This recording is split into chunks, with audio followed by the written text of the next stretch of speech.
It was 9 o'clock in the evening. Everybody was sitting on the couch in front of the TV. There were Richard, Brian, Jenny, and Doreen, the babysitter. The telephone rang. "Maybe it's your mother," said Doreen. She picked up the phone. Before she could say a word, a man laughed hysterically and hung up. "Who was it?" asked Richard. "Some nut," said Doreen. "What did I miss?" At 9:30, the telephone rang again. Doreen answered it. It was the man who had called before. "I'll be there soon," he said, and he laughed and hung up. "Who was it?" the children asked. "Some crazy person," she said. About 10 o'clock, the telephone rang again. Jenny got to it first. "Hello?" she said. It was the same man. "One more hour," he said, and he laughed and hung up. "He said 1 more hour. What did he mean?" asked Jenny. "Don't worry," said Doreen. "It's somebody fooling around." "I'm scared," said Jenny. About 10:30, the telephone rang once more. When Doreen picked it up, the man said, "Pretty soon now," and he laughed. "Why are you doing this?" Doreen screamed, and he hung up. "Was it that guy again?" asked Brian. "Yes," said Doreen. "I'm going to call the operator and complain." The operator told her to call back if it happened again, and she would try to trace the call. At 11 o'clock, the telephone rang again. Doreen answered it. "Very soon now," the man said, and he laughed and hung up. Doreen called the operator. Almost at once, the operator called back. "That person is calling from a telephone upstairs," she said. "You'd better leave. I'll get the police." Just then, a door upstairs opened. A man they had never seen before started down the stairs toward them. As they ran from the house, he was smiling in a very strange way. A few minutes later, the police found him there and arrested him.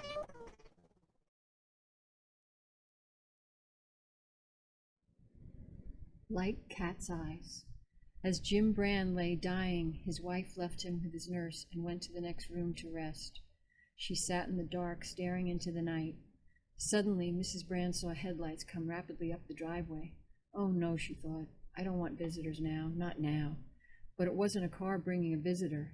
It was an old hearse with maybe a half-dozen small men hanging from the sides. At least, that's what it looked like. The hearse screeched to a stop. The men jumped off and stared up at her, their eyes glowing with a soft yellow like cat's eyes. She watched with horror as they disappeared into the house. An instant later they were back, lifting something into the hearse. Then they drove off at high speed, wheels squealing, the gravel in the driveway flying in all directions. At that moment, the nurse came in to say that Jim Brand had died. Once upon a time, a young couple took their wedding vows. The reception was held at the bride's grandmother's house. The couple's family and friends arrived to celebrate. They laughed and danced into the night. At midnight, they started a game of hide-and-go-seek. The groom covered his eyes and began to count to 100. And his bride and the other guests ran out of the room, searching for somewhere to hide. The groom went looking, and he found everyone, except his bride. He and the guests searched everywhere for her, calling out her name again and again, to no avail. Though uneasy, as the sun started coming up, they all departed. Eventually, the groom accepted in time that perhaps his bride had run away, realizing she did not wish to be married, and he went on with his life. Months later, the grandmother's maid came across an old trunk in the attic. Out of curiosity, she opened it. Inside, she found the rotting corpse of a young woman, still dressed in her bridal gown and veil, a wedding ring on her bony finger. It was impossible to tell if she'd suffocated or starved to death, but her face was frozen in a silent scream.